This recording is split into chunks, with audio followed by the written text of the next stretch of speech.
Comment faciliter la vie des entreprises et des patentés du Fénois et quels leviers actionner pour redonner du pouvoir d'achat aux Polynésiens qui en manquent? Ces questions, les protagonistes du secteur économique en débattent durant 2 jours à la présidence. Ce séminaire de prospective économique a pour objectif de susciter le dialogue entre les différents acteurs et de poser les bases des réformes à venir. Laure Philibert et Vaitiari Nauta. C'est sa première action d'envergure au gouvernement. Tevaiti Pomare rencontre les protagonistes du secteur économique. Objectif de ce séminaire décliné sur 2 jours, échanger sur les améliorations à apporter en soutien aux entreprises et aux consommateurs. La priorité, c'est le pouvoir d'achat des Polynésiens et puis le dynamisme économique.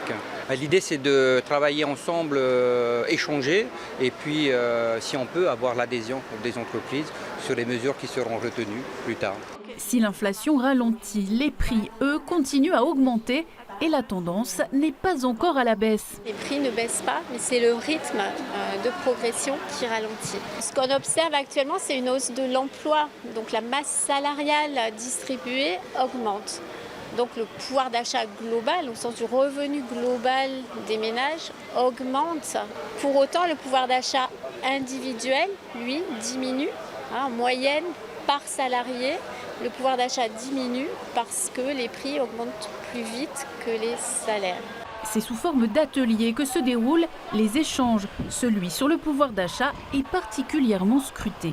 Donc on va essayer de trouver surtout de nouvelles idées par rapport aux idées classiques de taxes, de réduction de ceci, de cela.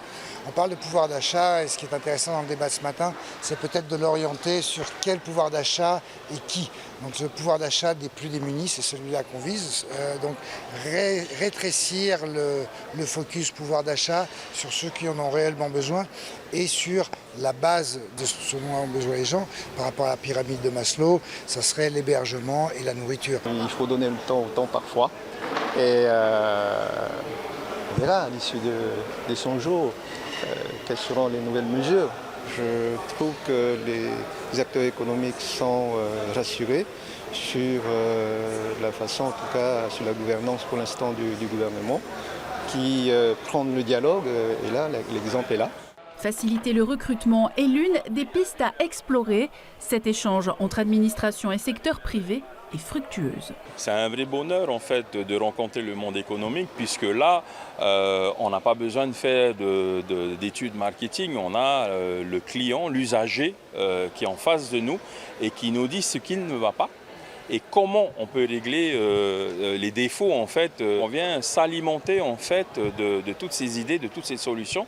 Si près de 75 participants ont choisi le dialogue, plusieurs acteurs majeurs du secteur ont préféré la politique de la chaise vide, peut-être la conséquence du choix de la date de ce séminaire, le jour des élections à la Chambre de commerce et d'industrie.